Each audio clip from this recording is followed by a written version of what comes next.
She's a writer, editor, and photographer. She's the founder and director of the annual Dartbrook Writers Retreat in Keene, New York, a 5-day masterclass in memoir in New York's Adirondack High Peaks, recently named by the Sydney Morning Herald as one of the world's best writing retreats. She is also on the advisory board for the Woodstock Writers Festival in Woodstock, New York. A Shades contributor, Kitty Sheehan, reading a fascinating account of how her heritage has shaped her, entitled Irish Wake-Up Call.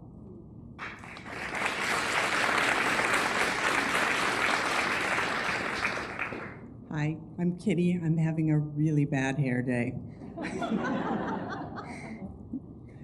To the outside world, both my parents were funny, smart people. She was an alcoholic, he was depressed.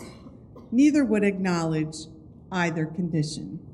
They were the perfect guides for teaching me how to mask pain and transform it into depression.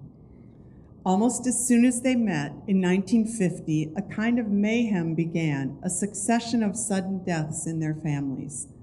The first was my father's older brother, Edward, Red, on July 26, 1950, at age 32, from a brain aneurysm. I think it was an aneurysm.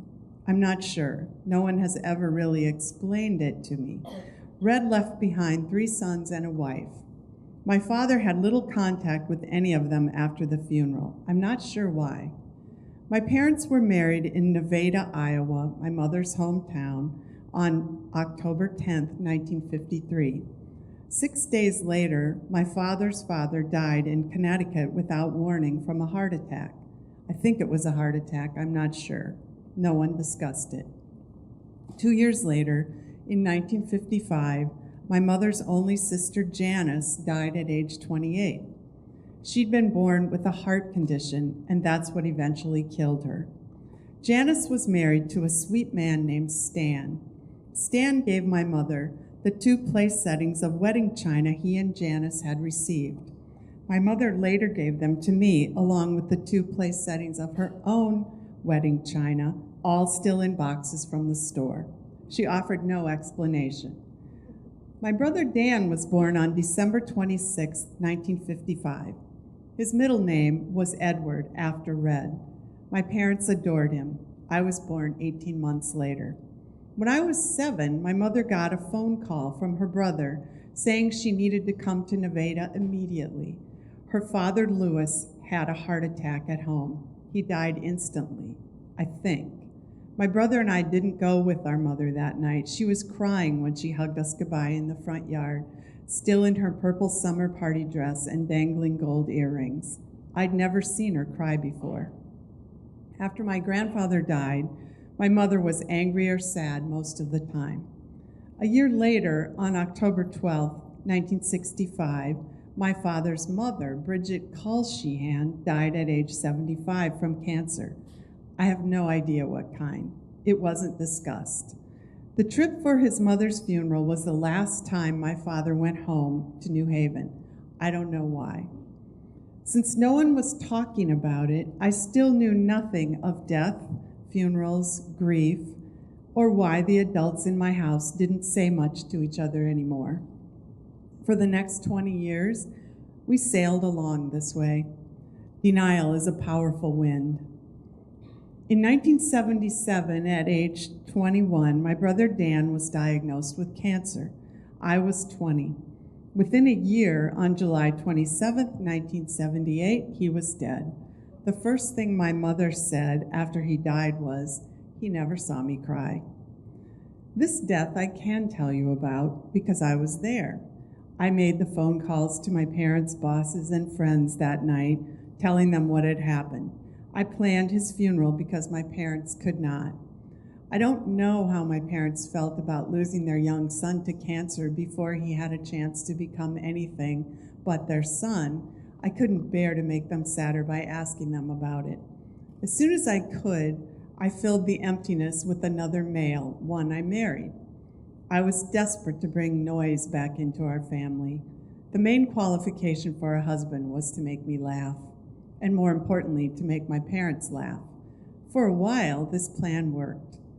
Eventually, predictably, but not entirely out of keeping with family tradition, I found myself single and sober in a therapist's office for the first time after both my parents had died. The therapist listened as I described my parents to her. "Well, we're Irish," I began with a wry smile. "So, no one talks about anything. We whistle in the dark. We expect the worst, so when it comes, we're not surprised. My father used humor to shield his pain. My mother's weapon was booze with a chaser of anger." I went on, trying to get her to laugh. My mother's modus operandi was to not talk about things, laugh them off if pressed, drink and deny, I explained. I didn't add that this was also my former personal roadmap. "Do you realize a lot of what you're describing fits under the heading of depression?" the therapist asked me.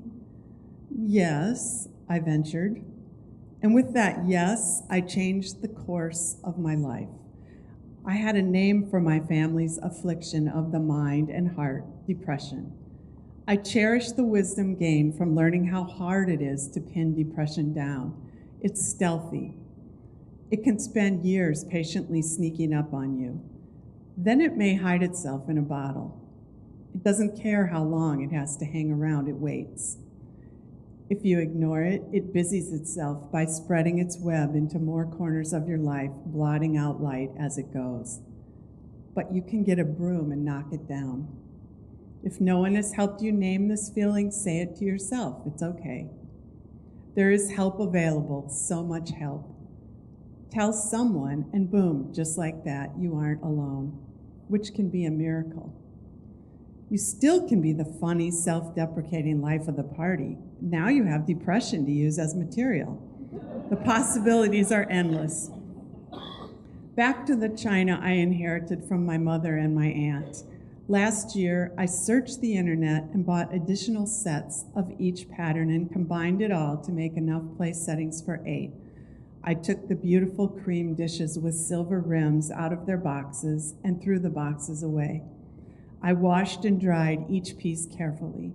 I set a sparkling table. I lit 2 candles and sat down with my husband and friends to use those beautiful objects, the ones that had been stored away for more than 50 years, for the first time.